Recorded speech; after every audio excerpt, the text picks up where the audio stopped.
Have you ever noticed how the most profound conversations often happen in the quietest corners? While the world scrolls, shouts, and skims the surface, deep thinkers live in a different rhythm, one that society often misunderstands or even fears.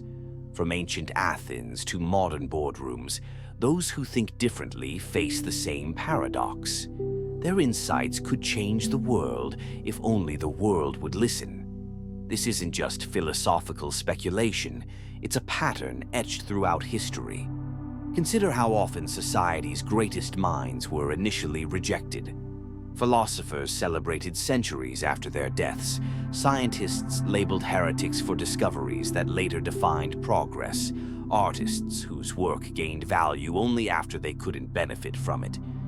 These aren't isolated incidents, but symptoms of a deeper societal reflex against disruptive thinking. The resistance stems from what psychologists call the mirror effect.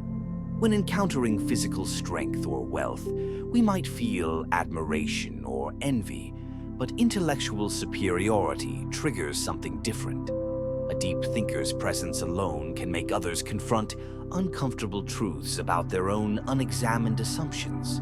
It's not about arrogance. It's about the unconscious realization that there are depths to existence we've been ignoring. Our brains are wired to resist this discomfort through three primal mechanisms. First, the cognitive ease bias makes us prefer simple, familiar ideas over complex new ones. Second, our tribal programming values conformity. For most of human history, being cast out of the group meant danger. Third, the ego protects itself by treating challenging ideas as threats, activating the same neural pathways as physical danger. Modern systems amplify these instincts. Social media algorithms reward hot takes over nuanced thought.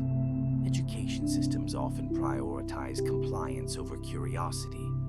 Corporate cultures favor team players over visionaries. The result is an environment where it's safer to be confidently wrong than thoughtfully right, where viral content outperforms vital ideas. Schopenhauer, the philosopher who saw through society's games, observed that the mind suited for higher things finds little joy in common pursuits. This explains why deep thinkers often feel alienated, not because they're antisocial, but because they can't unsee what others ignore. The small talk, the status games, the collective illusions that keep society running smoothly all feel increasingly hollow once you've glimpsed what lies beneath. Yet there's hope in this alienation. History shows us how to navigate it. Find your tribe, those rare individuals who want to discuss ideas rather than people. Learn to translate your insights into language others can digest without diluting their power. Recognize that productive alienation is the price of original thought. Most importantly, play the long game, understanding that today's radical idea might be tomorrow's common sense. The painful truth is that society doesn't reject deep thinking because it's wrong, but because it's early. The line between crazy and visionary is often just a matter of timing.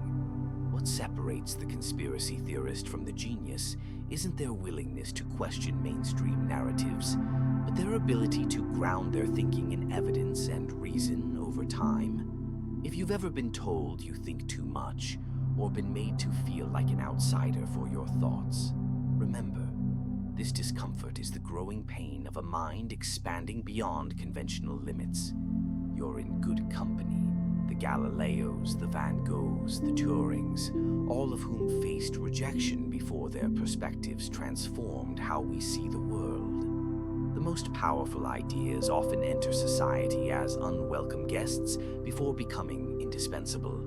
The world needs deep thinkers, even when it doesn't know how to appreciate them. Your ability to sit with complexity, to question what others accept, to see beyond the immediate. These aren't flaws to fix, but capacities to cultivate. In a world that often values speed over depth, your mind is not a liability, but a necessary counterbalance. The challenge isn't to stop thinking deeply, but to find ways to bridge the gap between your understanding and the world's readiness to receive it. What we call genius often begins as a voice in the wilderness. The difference between being dismissed and being groundbreaking isn't the quality of your ideas, but your persistence in developing and communicating them until the world catches up. This is the bittersweet reality of the deep thinker's journey.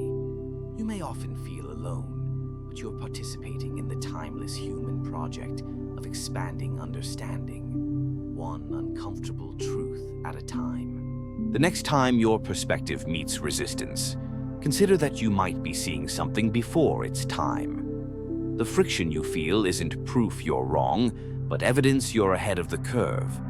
And while society may fear deep thinkers in the moment, history remembers them as the ones who moved humanity forward. Your mind isn't too much. It's exactly what's needed.